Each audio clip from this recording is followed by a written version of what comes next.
to NATO, and they probably give it to Ukraine. Mostly, I think they give it to Ukraine, but we get paid for everything that we give. We don't give anything anymore. That's a tough situation. That whole Ukraine situation, very, very tough. We're working very hard on getting that one solved. It doesn't have any impact on us, virtually nothing. In fact, if anything, I mean, we sell a lot of equipment for that unfortunate war. 25,000 people died last month, 25,000, so mostly soldiers. Some in the towns, but for the most part, soldiers. They're dying. Nobody's seen anything like it since World War II. It's a terrible situation, and hopefully that's going to get settled. You know, I settled 8 wars. And many of them, I think, were more difficult than this one. In theory, they were more difficult, but there's tremendous hatred between President Putin and President Zelensky. Tremendous hatred. I've seen it before, but I've never seen it maybe to this extent. And I think that's calming down a little bit, and I think we have a chance of getting it done. But it doesn't affect us thousands of miles away. That's why when I heard the head of Germany say, this is not our war, about Iran, I said, well, Ukraine's not our war. We helped, but Ukraine's not our war. I thought it was a very inappropriate statement to make, but he made it. You can't erase it, but he felt that way. I said, well, you know, Ukraine's not our war, and it's not, but I would like to see all those young people stop being killed. I mean, they're being killed. It's like a slaughterhouse. What's happening there is horrible.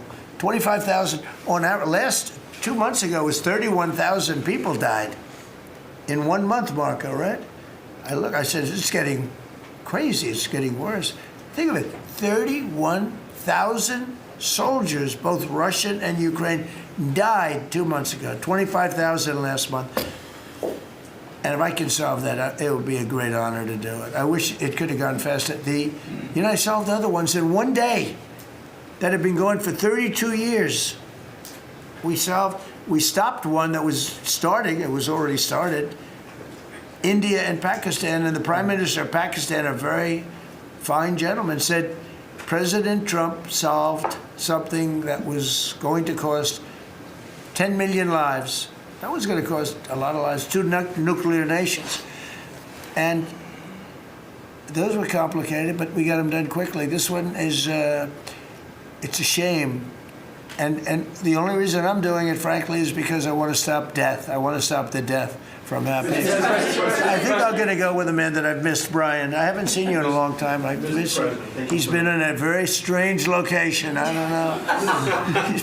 He's had a strange thing happen. But anyway, go ahead, Brian. Well, good to see you, too. Actually, good to see the entire cabinet here. Good to see you, too.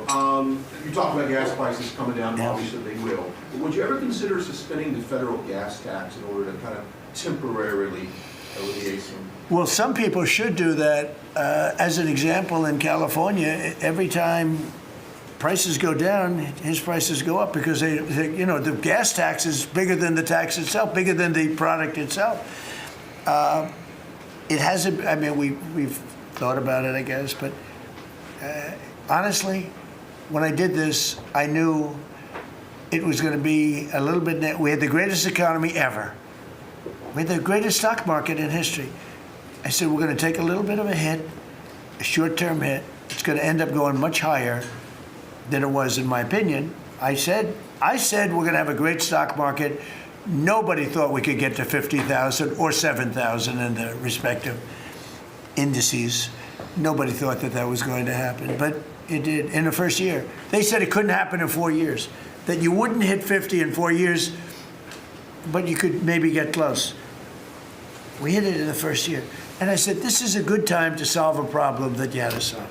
And that's what I did. But the gas tax, people have talked about it. It's something we have in our pocket if we think it's necessary. And if I can follow real quickly, you just recently took off